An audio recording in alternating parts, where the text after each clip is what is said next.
खरी लढत कुणाशी, कमळ की बॅट? दोघं मिळून माझ्याशी लढत करतायत. तुम्ही जिंकण्यासाठी निवडणूक लढवता का बिनविरोध होऊ नये यासाठी लढवता? नाही हे लोकांना माहिती आहे, त्यामुळे मी इथं काही बोलणार नाही. दोन्ही उमेदवार एकाच पक्षाचे आहेत, कारण जवळजवळ 250-300 मुलं आज जेलमध्ये आहेत. नगराध्यक्षपदाच्या उमेदवार ॲडव्होकेट रंजनाताई भोसले. नमस्कार, मावळ ऑनलाईनमध्ये आपले स्वागत. मी विवेक इनामदार. तळेगाव दाभाडे नगर परिषदेची निवडणूक अवघ्या 2 दिवसांवर येऊन ठेपलेली आहे. प्रचार शिगेला पोचलेला आहे. अशा प्रचाराच्या धामधुमीत आज आपल्यासोबत आहेत नगराध्यक्षपदाच्या उमेदवार ॲडव्होकेट रंजनाताई भोसले. आज आपण त्यांच्याशी गप्पा मारणार आहोत, त्यांच्याकडून जाणून घेणार आहोत त्यांची निवडणूक लढवण्यामागची भूमिका काय आहे, शहराच्या विकासाबद्दल त्यांचं काय विजन आहे.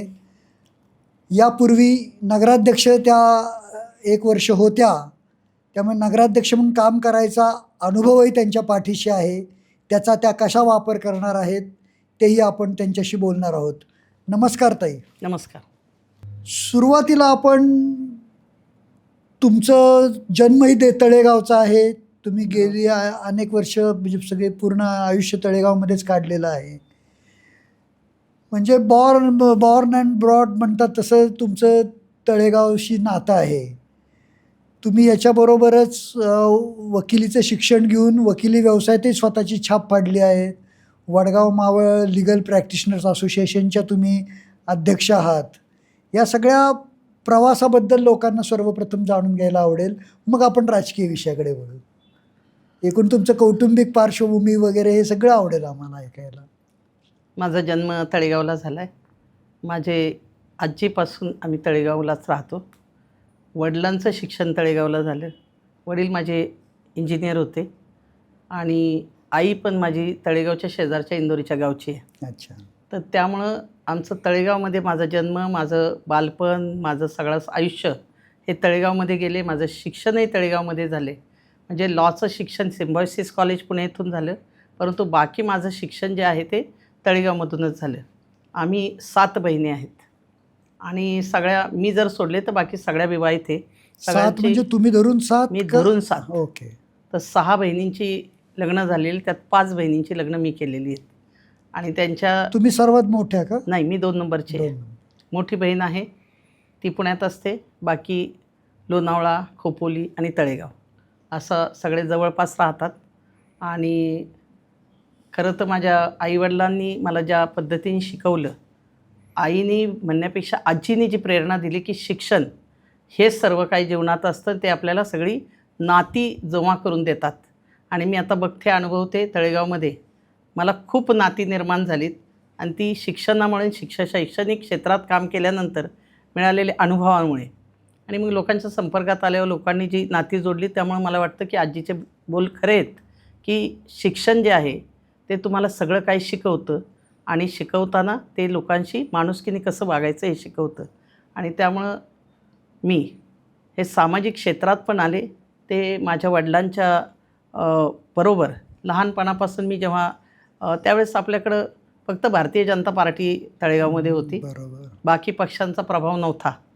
आणि त्यामुळे वडील शासकीय नोकरीत असल्यामुळे माझे वडील हिंदुस्तान अँटोबॅटिक्सला नोकरीला होते. तर त्यामुळे त्यांना कधी राजकारणात सक्रिय होता आलं नाही. पण त्याची एक खंत होती की माझा जर मुलगा असता तर तो मी राजकारणात पाठवला असता. आणि मग वडिलांची इच्छा होती की मी काहीतरी करावं. आमच्या सगळ्या बहिणींपेक्षा माझ्यावर जास्त विश्वास. त्यामुळे ते मला एक तर मुलाच्या नावाने हाक मारायचे आणि दुसरं मला मुलगा समजायचे. काय नाव होतं ते? माझे वडील म्हणायचे मला रंजित. अच्छा. रंजित असा करेल, रंजित तसा करेल. आणि ते मला मुलगा समजून माझ्याशी वागायचे. आणि त्यामुळं मुलाची असणारी जी जबाबदारी आहे ती देखील मी, त्यांचे जे स्वप्न होतं की मग वकील व्हावं, मी राजकारणात यावं, मी नगराध्यक्ष व्हावं. कारण जुने जेवढे नगराध्यक्ष झाले ते सगळे माझ्या वडिलांचे मित्र होते. त्याच्यामुळं त्यानंतर त्यांची मुलं आली. आपल्याकडं थोडासा पिढीजात राजकारणाचा वारसा पुढे चालतो, त्यामुळं त्यांची मुलं आली. मग ह्यांनाही वाटायचं की मी कुठेतरी राजकारणात असलं पाहिजे. आणि मग त्यांनी जे प्रोत्साहन दिलं की त्यांनी मला ते बोलून दाखवलं.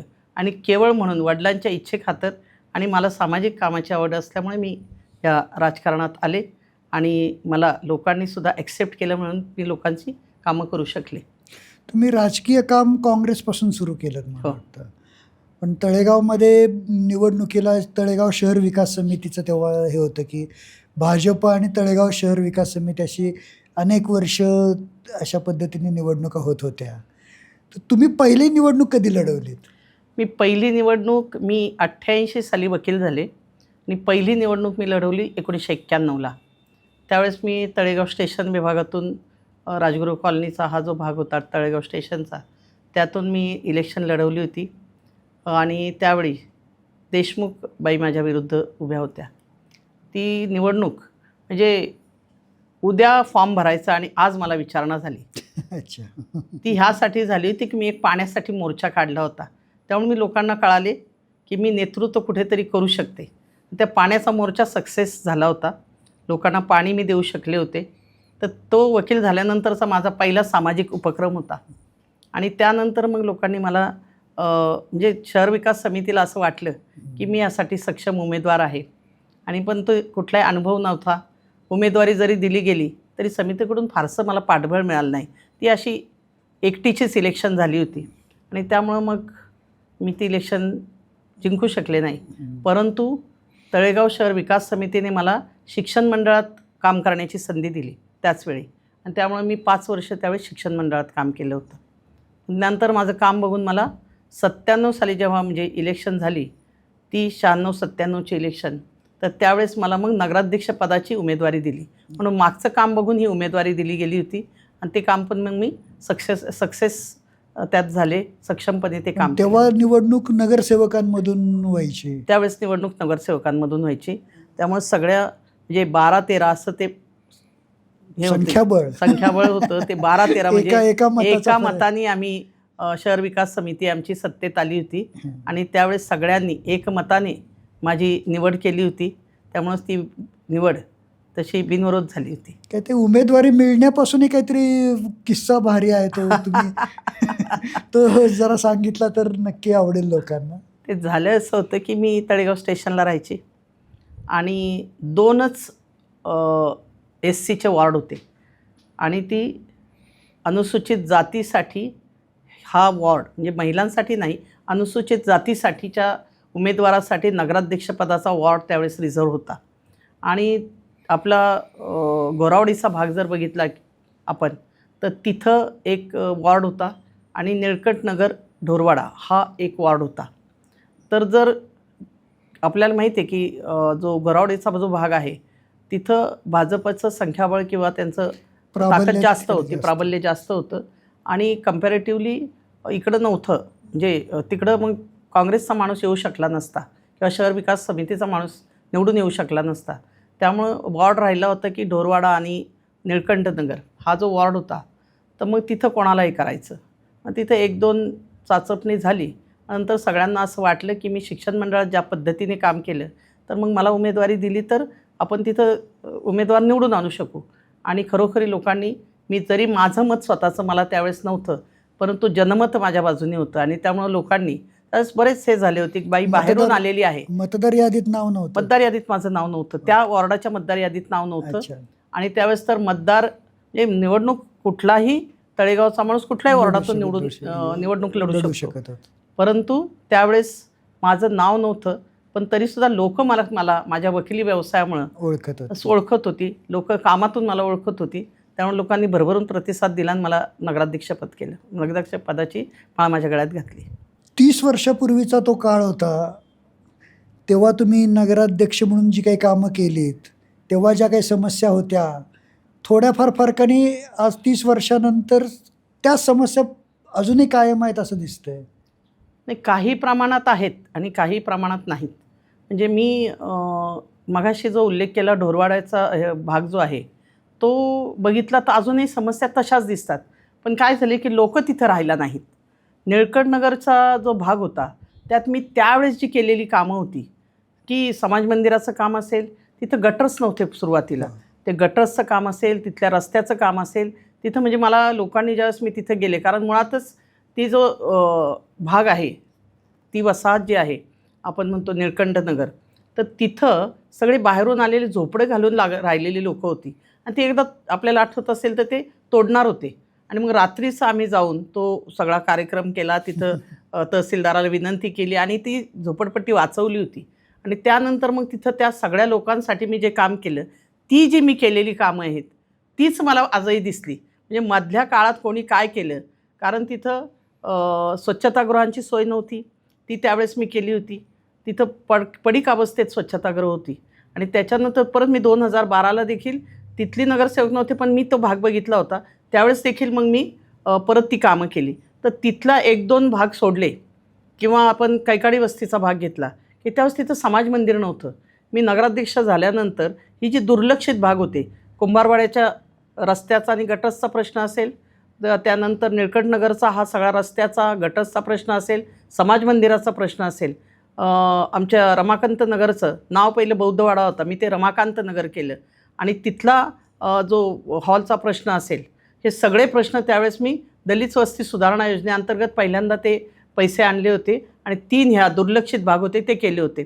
आज त्या मानाने तिथं बाकी गटर्सची व्यवस्था काही भागात अजूनही दिसत नाही किंवा स्वच्छतेचा अभाव मला फार आढळला. त्यामुळे प्रश्न आपण म्हणताय त्याप्रमाणे प्रश्न काही प्रमाणात सुटलेले आहेत, पण काही प्रमाणात अजूनही तिथं काम करणं आवश्यक आहे. तळेगाव नगरपालिकेची निवडणूक बिनविरोध व्हावी म्हणून मोठ्या प्रमाणात प्रयत्न झाले. दोन्ही दिग्गज नेते जे काही दिवसांपूर्वी एकमेकाचं पाण्यात बघत होते ते एकत्र आले. अशी काय जादू झाली आणि हे सगळं बिनविरोधचं हे झालं, परंतु तेही पूर्णपणे यशस्वी झालं नाही. आणि त्यात तुमची भूमिका महत्त्वाची ठरली आहे की बाकी काही प्रभागांमध्ये म्हणजे 28 पैकी 19 प्रभाग बिनविरोध होऊ शकले, पण नगराध्यक्ष पदाची जी निवडणूक आहे ती बिनविरोध का होऊ शकली नाही? त्याला रेड सिग्नल तुम्ही का दाखवला? खरं तर जादू झाली नाही, जादूचा प्रयोग करण्यात आला. जादूचा प्रयोग ह्यासाठी की आम्ही तळेगाव बिनविरोध आणणार, सगळे बिनविरोध हे करणार. मग मी सगळं हे ऐकलं. खरं तर आपल्याला माहिती आहे की गेले 10 वर्षात मी अजिबात राजकीय कुठल्याही पक्षासाठी काम केलं नाही किंवा राजकीय काम केलं नाही. सामाजिक काम माझं चालू आहे. आजही लोक मला नगरसेवक म्हणून काम सांगतात आणि मी अजूनही नगरपालिकेत जाऊन लोकांची कामं करते. तर त्यामुळे लोकांशी माझा संपर्क आहे, परंतु एक राजकीय भूमिकेतून कधी मी लोकांच्या प्रश्नांकडे त्यासाठी गेले नाही. परंतु आपण गेले 5-6 वर्षात बघितलं असेल वेगवेगळ्या भागातले प्रश्न मी हाताळलेले. पण झालं असं की मी कुठे एकदा नगराध्यक्ष झाल्यानंतर मी असं ठरवलं की नव्या पिढीने कुठेतरी आपलं गाव चांगलं चालवावं. आणि त्यामुळं लक्ष होतं, परंतु मी त्यात सक्रिय नव्हते. परंतु बघितलं की आता हे सगळंच बिनविरोध होणार, तर घटनेने जो लोकांना मूलभूत अधिकार मतदानाचा दिला आहे, तो अधिकार जो आहे तो अधिकार कोणीतरी काढून घेतं आहे असं मला वाटलं. कारण तुम्ही एक ठराविक 2 नावं डिक्लेअर केली की 2.5 वर्षांसाठी आत्ताचे जे सध्याचे माझ्या बरोबरचे जे उमेदवार आहे नगराध्यक्ष पदाचे भाजपचे किंवा ते म्हणतात महाविकास आघाडीचे, तर त्यांचं नाव तुम्ही 2 वर्षापूर्वी डिक्लेअर केलं. पण त्यावेळेस सर्वसाधारण हा मतदारसंघ होईल तळेगावचा असं माहीत नव्हतं, पण तरीही तुम्ही ते नाव डिक्लेअर केले. मी मागे एकदा कोणाशी तरी बोलताना म्हटलं की हे कसं काय झालं, म्हणून मी म्हटलं जादूचा प्रयोग आहे हा की त्यावेळेस डिक्लेरेशन नाही की रिझर्व कोणासाठी होईल, रिझर्वेशनच नाही, पण तरीसुद्धा सर्वसाधारण उमेदवार होतो आणि त्याचं नाव आधी आपले स्थानिक आमदार डिक्लेअर करतात. ते नाव डिक्लेअर केल्यानंतर आपले माजी मंत्री बेगडे साहेबांचा एक हे होता की आम्ही कोर कमिटी आमची ठरवू, म्हणजे कुठंतरी तो विरोध दिसला त्यावेळेस. परंतु नंतर जेव्हा इलेक्शनचं हे झालं की 2-4 वेळा ह्यांचं हो ना करता करता शेवटी हे कुठल्या तरी मुद्द्यावर एक आले किंवा आणले गेले आणि ते आल्यानंतर आता बघा परत गेल्या 15-20 दिवसात परत वेगळे झालेत. म्हणजे ते एकत्र येऊन काम करू शकत नाहीत. परंतु तो जो उमेदवार दिला बघा, ज्यांनी आग्रह धरला आहे ते वेगळ्या पक्षाचे आहेत, वेगळ्या विचारधारेचे आहेत आणि उमेदवार देतात तो, मग त्यांचा दिला तर ते खुशच आहेत. भाजपचे लोक खुश आहेत की आमचा उमेदवार राज्यात सांगायला होईल की आमचा भाजपचा नगराध्यक्ष आहे. हा घाट त्यांनी घेतला. त्याच्यासाठी खरं तर तळेगावचे आपले काही प्रश्न जे आहेत की कुठेतरी भ्रष्टाचार झालेला आहे, हा सगळ्यांना माहिती आहे. तळ्यातला भ्रष्टाचार सगळ्यांना माहिती आहे आणि त्यामुळं मला असं वाटतं, माझं वैयक्तिक मत हे आहे की कुठंतरी त्यासाठी झाले की आपल्या कुठल्या तरी स्वार्थासाठी झाले. बघा 19 उमेदवार बिनविरोध दिलेत आणि मग जे नाराज होते त्यांनी ते कोर्टात गेलेत, न्याय मागितला आणि आज बघा पुन्हा निवडणूक प्रक्रिया पूर्व लांबणीवर टाकण्यात आलेली 5 वॉर्डांमध्ये परत निवडणूक प्रक्रिया म्हणजे सगळे फॉर्म्स तसेच ठेवलेले आहेत, उमेदवारी नामनिर्देशनपत्र तसेच ठेवले, पण हे केले. मग काय झाले, म्हणून मी ते जादूचा प्रयोग करायला गेले, परंतु तो जादूगार काय फार त्यात पारंगत नव्हता असं मला वाटतं आणि त्याच्यामुळं हा प्रयोग फसलेला आहे. आणि त्याच्यासाठी मी रेड सिग्नल जो दिला की लोकांचं जे हक्काचं मतदान आहे, जे हक्क आहे त्यांचा, कारण मी आता वॉर्डमध्ये म्हणजे सगळ्या तळेगावमध्ये फिरते, लोक म्हणतात की तुम्ही खूप चांगला निर्णय घेतला की आम्हाला मतदान करायला संधी मिळाली पाहिजे. म्हणजे माझं त्यापुढे जाऊन असं म्हणणं आहे की समजा तिन्हीही उमेदवार नको असतील तर नोटाचा पर्याय आहे, पण तो पर्याय वापरण्यासाठी सुद्धा इलेक्शन झाली पाहिजे. आणि म्हणून ती इलेक्शन झाली पाहिजे. ह्या 2-3 ज्या मी इंटरव्ह्यूज त्यांचे बघितले, आपले जे वेगवेगळ्या माध्यमं जे असतात त्या लोकांवर खरंच परिणाम करतो. आणि त्यातल्या ह्या ज्या माध्यमं आहेत त्याचं ऐकल्यानंतर, मी बघितल्यानंतर, अनुभवल्यानंतर म्हटलं नाही, कोणी नाही आलं तरी, आणि म्हणून मी अपक्ष हा उमेदवारी अर्ज दाखल केला आहे. तुम्ही जिंकण्यासाठी निवडणूक लढवता का बिनविरोध होऊ नये यासाठी लढवता? नाही, मी जिंकण्यासाठी लढवते. कारण जी नावं समोर आलेली आहेत तर त्या नावांविषयी वैयक्तिक मला त्यांच्याशी काही वाद नाही, परंतु ज्यावेळेस आपण आपल्या गावचा कारभारी निवडतो तो कसा असला पाहिजे, गावचे प्रश्न कसा हाताळणारा असला पाहिजे, त्यांनी कसं प्रश्नांकडे बघितलं पाहिजे. म्हणजे घराणेशाही फक्त जर असेल तर सर्वसामान्य माणसांनी काय करायचं. म्हणजे मी बघितलं की काही लोक म्हणतात की माझ्याकडं बिनधास्त तुम्ही येऊ शकता, घाबरण्याचं कारण नाही, दुसराही उमेदवार म्हणतो येऊ शकता. मग लोकप्रतिनिधी असाच असला पाहिजे की त्याला न घाबरता निर्भीडपणे मतदान झालं पाहिजे. बरोबर. निर्भीडपणे लोकांनी मतदान, आता वेगवेगळ्या बघा, तुम्ही गेले महिनाभरात आपल्या तळेगावचं वातावरण बघा, काही ना काही आमिष दाखवून हे केलेले. कोणी देवदर्शनाला नेले, कोणी जेवणावळी घातल्यात, ही बाकी काही होईल आता 2-3 दिवसात. परंतु माझा विश्वास आहे लोकशाहीवर. अनेक मतदार असे आहेत की हे सगळ्या भूलथापांना यांच्या बळी पडणार नाहीत आणि निर्भीडपणे मतदार करतील. त्यामुळे मी जे इलेक्शनचा फॉर्म भरला आहे तो जिंकण्यासाठी भरला आहे. लोकांचं जे मत आहे ते लोकांचं मत माझ्यासाठी एकमताने नगरपालिकेत जाईल आणि कारभार त्याच्यातून चांगला करता येईल ह्याच्यासाठी मी जिंकण्यासाठी भरलेलं आहे. किशोर बेगडे यांच्या उमेदवारीकडे कसं पाहतात? तिरंगी लढत कुणाच्या पाठीवर पडणार? असं आहे की दोन्ही उमेदवार एकाच पक्षाचे आहेत. समजा आता दाभाडेंना उमेदवारी दिली नसती, ह्यांचं एकत्रित आलेच नसते, तर काय केलं असतं, भाजपने त्यांना उमेदवारी दिली असती त्या पक्षाचे, किंवा दाभाडेंनाही दिली असती. म्हणून एकाला दिली म्हणून दुसरा बंडखोरी करतो, म्हणजे ते त्या पक्षाशी पण एकनिष्ठ नाहीच असं मला वाटतं. जर पक्षाची ध्येय धोरणं जे असतात त्याच्याप्रमाणे जर वागणारे असतील तर मग आपल्याला फक्त उमेदवारी दिली नाही म्हणून बंडखोरी करायची का? कारण ते आता नवीनच गेलेत भाजपमध्ये. मग त्यांनी 2 गोष्टी आहेत, ते का गेले हा पहिला मुद्दा, कशासाठी गेले हे लोकांना माहिती आहे, त्यामुळे मी इथं काही बोलणार नाही. परंतु एकाच पक्षाचे 2 आहेत, म्हणजे एकाच नाण्याच्या ह्या 2 बाजू आहेत, म्हणजे कसाही फिरवला तरी तेच होणार. आणि म्हणूनसाठी मी जेव्हा माझी उमेदवारी जाहीर केली त्यानंतर त्यांनी त्यांचा फॉर्म भरलेला आहे. त्यामुळं त्यांची जी उमेदवारी आहे ती केवळ विरोध करायचा म्हणून असं मला वाटतं. कारण जर तसं असतं तर ते पहिल्यापासून चर्चेत असते. पहिलं आपल्याकडं गणेश काकडेंची उमेदवारी किंवा दाभाडेंची असे 2च नगराध्यक्षपदाचे चर्चेत होते.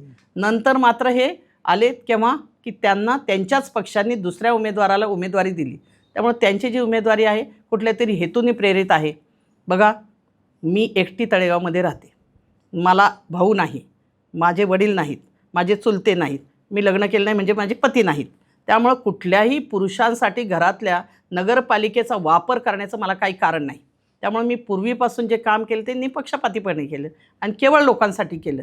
म्हणजे कुठलं टेंडर घ्यायचं आहे, कुठलं हे नाही. आता तुम्ही मागच्या सगळा इतिहास बघा, कुठल्या तरी हेतूने हे लोक येत असतात. आपण बघा 4-5 घराण्याशी निगडीत आत्ता जे उमेदवार निवडून आले 4-5 घराण्याशीच निगडीत आहेत.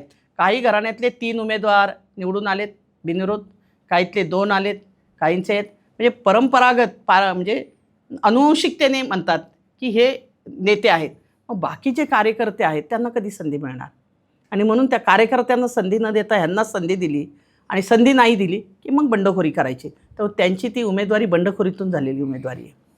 त्यामुळे त्यांनी लोकशाहीसाठी केली असं मला वाटत नाही. या 2 उमेदवारांपैकी कुणाशी तुमची लढत होईल असं वाटतं? दोघं मिळून माझ्याशी लढत करतायत असं मला वाटतं. काय दोघांना एकत्र यावं लागते. काय मी एक महिला म्हणून इलेक्शन लढवत नाही, मी एक नागरिक तळेगावचा म्हणून इलेक्शन लढवते, लोकांचा प्रतिनिधी म्हणून. त्यामुळे हे दोघं मिळून आता मी 2-3 दिवस चर्चा ऐकते की एकदा नगराध्यक्ष झाल्यावर परत का इलेक्शन लढवायची. मग मला असा प्रश्न आहे की काही नगरसेवक गेल्या टर्मला होते, त्याच्या आधीतला ते का इलेक्शन त्यांना बिनविरोध दिली. दुसरे आपले मागचे आमदार घ्या, हे आमदार घ्या, त्याच्या अगोदरचे आमदार घ्या, एकदा झाल्यावर दुसऱ्यांदा का करतात.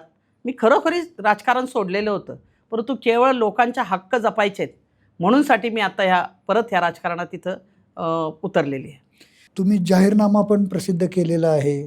काय वैशिष्ट्य राहतील? तुम्हाला पूर्वीचा अनुभव आहे तो अनुभव आणि एकूण कुठले प्रश्न तुम्हाला महत्त्वाचे वाटतात की जे तुम्ही प्राधान्याने, पहिले असे 3 प्रश्न सांगा की ज्याच्यावर तुम्ही प्राधान्याने नगराध्यक्ष झाल्यावर काम करणार आहात. पहिला प्रश्न आहे वाहतुकीचा, रहदारीचा जो प्रश्न आहे सगळ्यात मोठा, की आपण गावातली पण सगळा रस्ता घ्या की विशेषतः रविवारचा बाजाराचा रस्ता, तो का पूर्वी का होत नव्हता. की आतमध्ये जे पटांगण होतं तिथं एक इमारत उभी राहिली, हा माझा पहिला प्रश्न आहे. आणि गेले 20 वर्षात, म्हणजे मी त्यावेळी देखील हा प्रश्न मुद्दाम सारखा धसास लावायची, परंतु त्यात काही ना काही कोणाचा तरी हितसंबंध असल्यामुळं त्या इमारतीबाबत काहीच निर्णय घेतला गेला नाही. आणि त्यामुळे जो रहदारीचा प्रश्न निर्माण, तो माझ्यापुढं सगळ्यात महत्त्वाचा प्रश्न आहे. दुसरा प्रश्न, कारण बाजारातला जर प्रश्न सोडवला, बाजार कुठं बसायचा आहे. कारण बाजारावर बघा आपली व्यापार जो आहे, व्यापारी आपली जी अडी आहे व्यापाऱ्यांची, जी मेन बाजारपेठ जी आहे कपड्यांची, किराणा मालाची, याची, की आपल्या पंचक्रोशीतली लोक आपले तिथं यायचे आणि भाजीपाला खरेदी केला म्हणजे विकणारे यायचे, खरेदी करायला यायचे आणि ती बाजारपेठ चालायची. त्यामुळे गावातच ती बाजारपेठ चांगल्या ठिकाणी कशी करता येईल, हा माझा पहिला हे आहे. आणि त्याच्या अनुषंगाने मग रहदारीचा प्रश्न रविवारी फक्त जास्त असतो, तो सुटण्यास मदत होईल. दुसरा आहे बघा भुजबळ हॉलचा. भुजबळ हॉल किती वर्ष बंद अवस्थेत पडला आहे, कोणीच त्याविषयी बोलत नाही. कोणीही उमेदवाराचा कुठल्या अजेंड्यात मी पाहिलं नाही की हा प्रश्न तिथं आहे. तिसरा आहे ऐतिहासिक स्थळांचा. आणि चौथा माझा प्रश्न आहे महिलांसाठी सक्षमीकरणासाठी काहीतरी योजना केल्या पाहिजेत. बघा अनेक योजना सरकारकडून येतात, राज्य सरकारकडून येतात, केंद्र सरकारकडून येतात, आणि त्या योजना राबवण्यासाठी कुठलाही आपल्याकडं अजेंडा नसतो. त्यामुळं नगरपालिकेच्या निधीतून तर करायचं, पण बाकी करता येईल. दिव्यांगांसाठी काल मी एका ठिकाणी गेली, तर 19 वर्षाची मुलगी 6 महिन्यासारखी दिसत होती आणि तिला एवढा खर्च येतो की तिच्या डोळ्यात पाणी आणून म्हणत होती की माझ्या याच्यात यादीत. मग असे जे आहेत ते दिव्यांग, की त्यांना शोधून त्यांना अनुदान द्यायचं माझ्या डोक्यात आहे. चौथं आहे की आपल्याकडं बरेचसे जे रिटायर्ड लोक बघा राहायला आलेत आणि जो आपला कमाईचा पैसा आहे कुठं ते फ्लॅट खरेदी केला आहे, त्याच्या भाड्यातून ते जगतात. परंतु त्या फ्लॅट जेव्हा भाड्याने दिले त्याला कमर्शियल रेट लावला जातो. मग ते जे आहे ज्येष्ठ नागरिक, त्यांच्यासाठी करात कुठंतरी सवलत देता येईल का, ह्याच्यासाठी आपल्याला धोरण आखलं पाहिजे. की नगरपालिकेचा, नगरसेवकाचं किंवा नगराध्यक्षाचं काम की याचा निधी वाढवणं आहे आणि तो लोकांसाठी खर्च करणं आहे. परंतु निधी वाढवत असताना जर कोणावर अन्याय होत असेल, की असे ज्येष्ठ नागरिक आहेत तर त्यांच्यावर होत असेल, किंवा एखादी बाई काहीतरी नवरा गेलेला आहे आणि ती इन्व्हेस्टमेंट करून जर त्याच्यावर जगते त्या भाड्यावर, तर तिला काय सवलत देता येईल. असे जे सवलती आहेत, करात देणाऱ्या सवलती, कारण कराची आकारणी जी झाली, आपण बघा नळाची पट्टी 1800 रुपये पर हाऊस आहे, आणि मग ते देऊन आता मीटर बसवलेत तरीसुद्धा ते द्यावी लागते. मग हे जे कुठंतरी हे झाले की आधी 1800 रुपये पण भरायचे आणि ह्याचे पण पैसे भरायचे. पण मी माझ्या सोसायटीचं बघते की आम्ही पर हेड 1800 रुपये भरतो आणि परत पाणी नियमित आलं की परत टँकर घेतो. मग अजूनही पाण्याचा जो प्रश्न आहे की पावण्याचा प्रश्न आहे, पण इंद्रायणीचा पण प्रश्न आहे, नवीन आपल्या योजनेचा आहे की ज्या योजना बंद पडल्यात. म्हणजे पाण्याचा एक प्रश्न मी प्रामुख्याने माझ्या डोक्यात आहे. त्याच्यानंतर हे ऐतिहासिक वास्तू आहे, महिलांचं सक्षमीकरण आहे, दिव्यांग आहे आणि आपले ज्येष्ठ नागरिक आहे. ज्येष्ठ नागरिकांसाठी विशेष कुठली हे करता येईल का. आणि सगळ्यात महत्त्वाचा प्रश्न आहे गुन्हेगारी. आपल्या तळेगावमध्ये गुन्हेगार जे बघाल, त्यांचे वयोमर्यादा बघाल तर साधारणतः 15 वर्षापासून मुलं गुन्हेगारीकडे वळतात.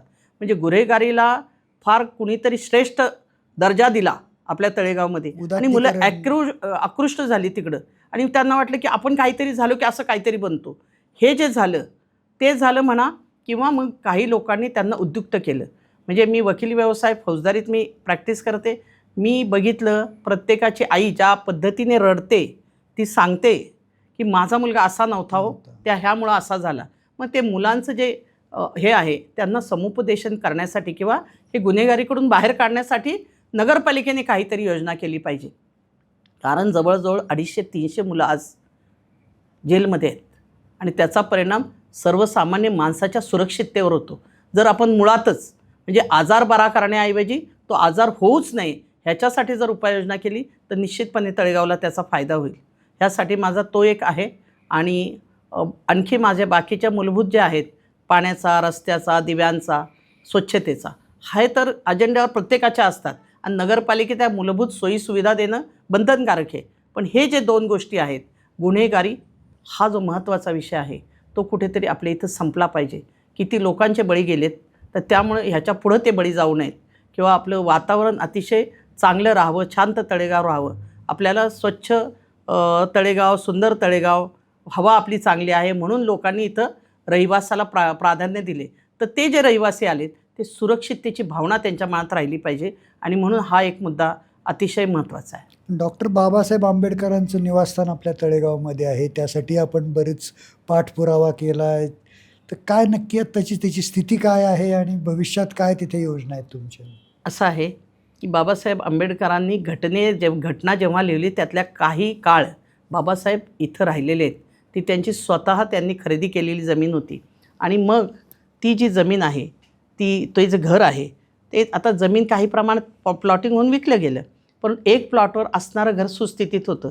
ते जेव्हा मला कळालं, मी जे 88 साली वकील झाले, 89 पासून मी कामाला सुरुवात केली आणि नगरपालिकेत असल्यामुळंच म्हणजे मला आठवण येते कैलासवासी कृष्णरावजी भेगडे साहेब, ते त्यांनी जी मदत केली, नगरपालिकेत जो ठराव घ्यायला लावला आणि त्यामुळं ते राष्ट्रीय स्मारकासाठी आपण आरक्षित केलं. पण त्यानंतर मी माझ्या संस्थेची स्थापना केली, विश्वरत्न डॉक्टर बाबासाहेब आंबेडकर स्मारक समितीची, आणि त्याच्या माध्यमातून जो पाठपुरावा केला तर ते जे घर आहे, निवासस्थान आहे, ते आरक्षित व्हायला मदत झाली. आता मला ते फार कमी पडतं.